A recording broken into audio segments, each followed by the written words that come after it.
Hey everybody, welcome back to another episode of Let's Have a Pint. Today, we have Punkaccino from Boiler Brewing Company. It is a milk/sweet stout, 6% alcohol by volume. IBUs are not listed. It gets an average rating of 4.14. Of course, it has only been rated 62 times. Again, I don't understand that. Down here it says 62 ratings. Up top there it says total 68, unique 67, monthly 68.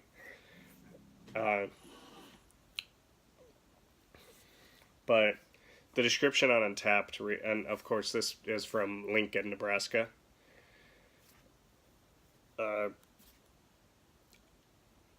Half mile from the stadium, maybe a little more, from the Nebraska football stadium. The description reads, what if one day you walked into a major coffee shop chain and instead of seeing brown and green, you saw silver and copper steampunk, and all the baristas had mohawks and safety pin pierced nostrils, and they served beer. Here's the beer you would order. Stout with lactose, coffee from our good friends at the mill, Madagascar vanilla beans, and restrained pumpkin spice. Don't worry, you don't need a safety pin shoved through your nose to enjoy this beer. A mohawk helps, though. So, where the stadium is just outside the Haymarket district, like, it's literally... It's literally, if you walk for 3 minutes, you could be into the Haymarket district.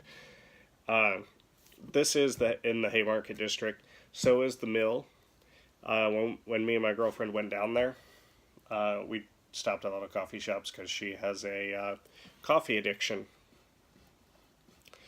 And the first one we stopped at was the mill, which is probably a 3-minute walk from the brewery. Excuse me. Literally, one street had the building that this is in the basement of. Directly across the street was the hotel we were in. Directly across from there, in that block, was the mill. And they had pretty good coffee. They really did. I just got a straight black coffee there, and it was amazing. Well, it wasn't amazing, but it was really good.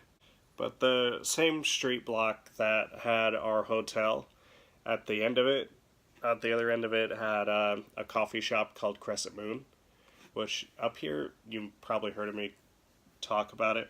Crescent Moon Ale House. Love the beer. But this is Crescent Moon, and it's just coffee. But it's down in the basement like this is, and that serves probably the best coffee I've ever had. But the mill was very good, and we'll find out how good their coffee is for beer.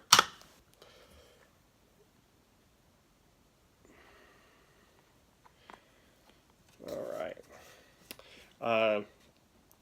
And just so you know, this was canned on October 20th.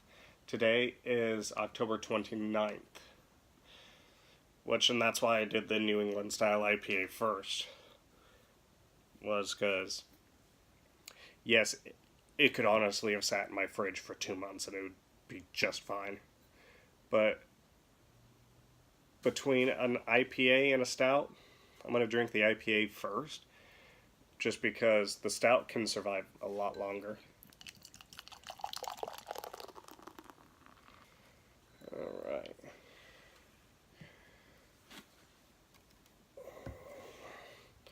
Not the best pour. But we have a little more than 2 fingers worth of head on a very hard pour.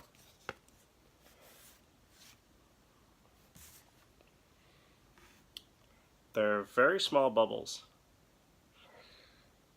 Tan head. Obviously, you're not seeing through this, you know.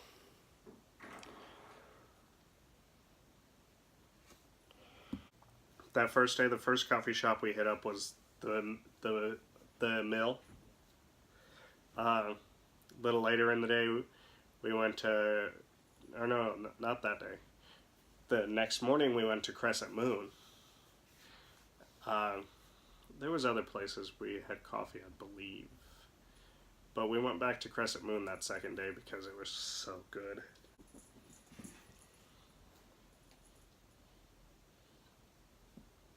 And they did forewarn me, there's not actually a lot of pumpkin in this. Coffee, vanilla, and pumpkin. What they told me was it was a lot of coffee, some vanilla, and some pumpkin. Which is fine. Honestly, the only other pumpkin beer I've had that was a stout didn't have a whole lot of pumpkin to it either, but it didn't have a whole lot of anything else to it either. That is coffee. It's literally like you opened up a can of Folgers or something and took a whiff. That's how much coffee flavor is here, or smell is here.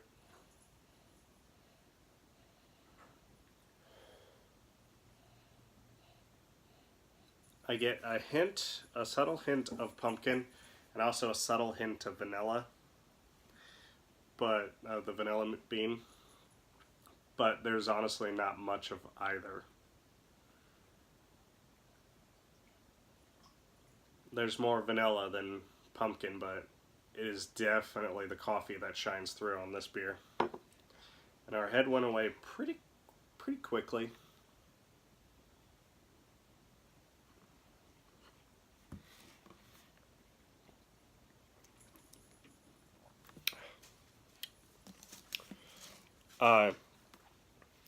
This episode is not going to have my college football top 25 for the week. Tomorrow I will be doing another video that will have my top 25.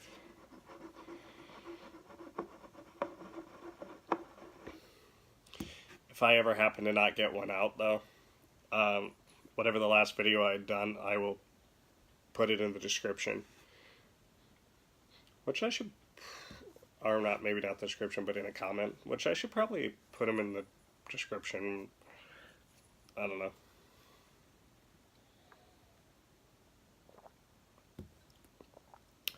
It's actually a lot lighter bodied than I was expecting, but then again, it's a lighter stout. But there's a whole lot of coffee flavor.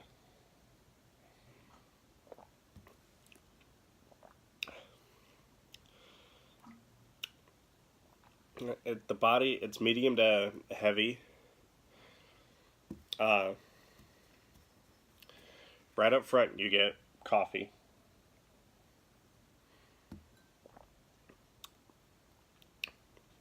I get vanilla on the end.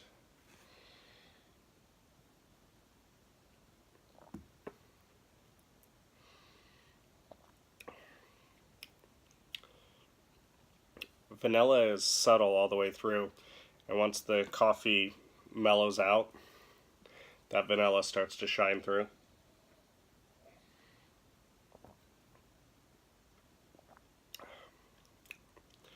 Deep down in there, I am getting the pumpkin, deep down.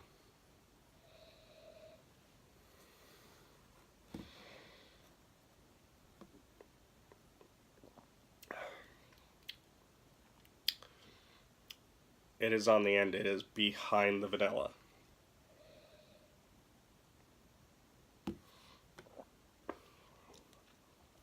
And you definitely can't get the pumpkin out of this until that coffee is subsided.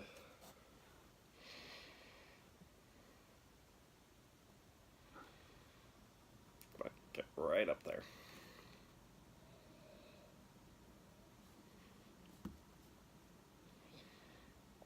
Oh, that is so good, though.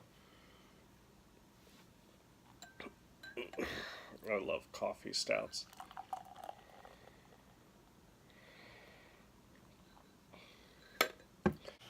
But just like with their New England style IPA, Upside Down, that I will be having this in multiple glasses. I'm going to do this snifter. I'm going to probably do my stout glass, and I'll also do my Tiku glass.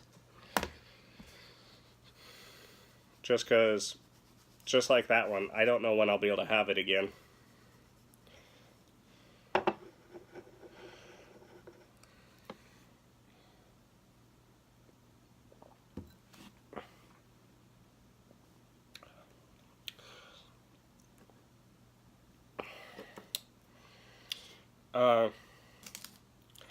As far as coffee and beers go, I've said before, Coffee Bender from Surly is always my go-to, just for how much coffee flavor is in there. And I've said the only one I've ever had that had more coffee flavor was from this company here. Their Jitters is the only one that I've ever had that had more coffee.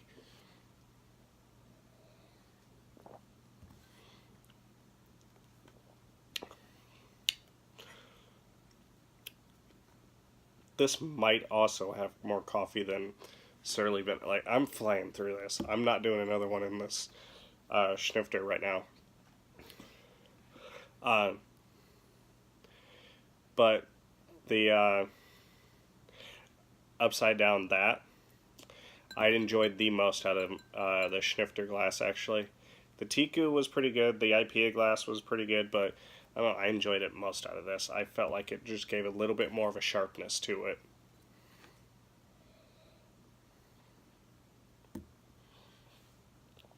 But, yep, that's... I mean, I'm glad it's just a milk stout and it's not a pumpkin / yam beer. Because if it was a pumpkin / yam beer, I'd drop the rating like I did with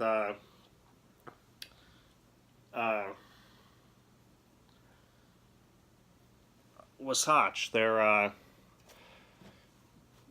pumpkin stout, because there wasn't a whole lot of pumpkin flavor to that one. There was a hint of pumpkin in it. I think I gave it a 3.75. I dropped it for that. If this was if this was listed as a pumpkin / yam beer, I might have even get that a 3.5.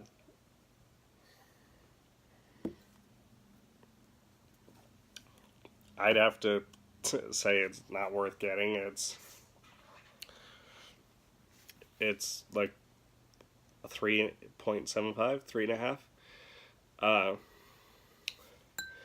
But as a coffee stout, coffee milk stout, this is incredible.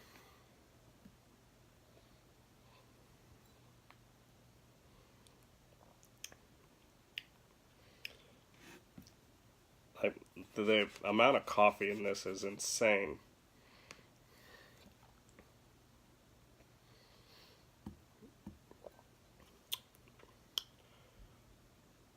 So I'd have to say I'd give it a 4.5.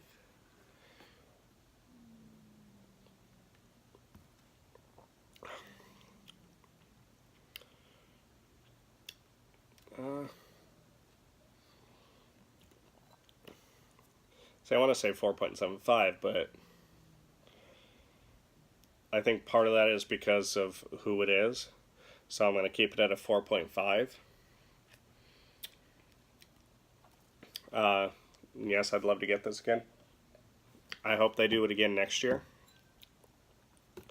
I hope by that point they've got a canning line and they can distribute, because they are phenomenal.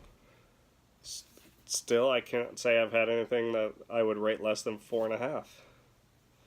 That is still the lowest rating I've ever given a beer from them, and this will make number 6.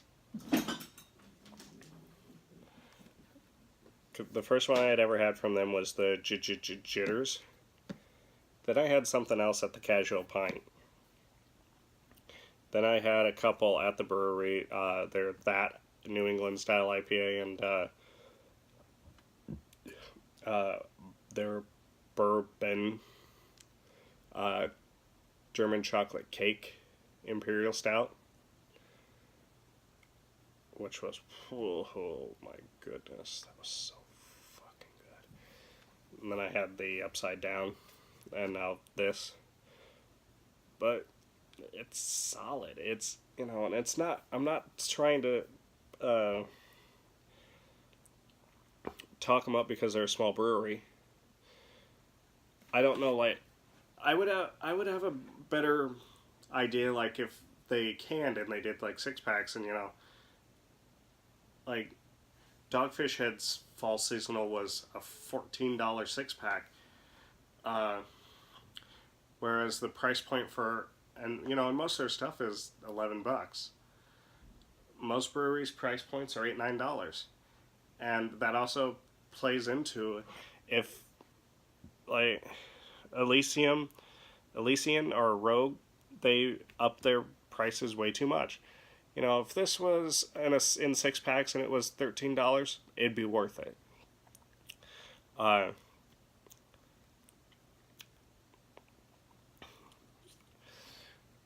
of like the Dogfish Head. If you're going to have that higher price point, it's got to be worth it, and this would be worth that. I don't know if they would need to make it more, but there is a lot going on here. The depth of that coffee flavor is insane. And they might even be able to do 4-packs for like $11, like Surly's Coffee Bender is.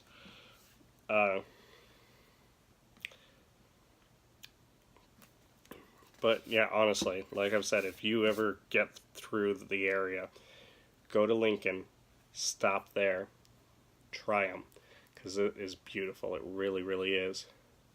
And that is it for today's episode. I am out for this class. Until next time, Prost.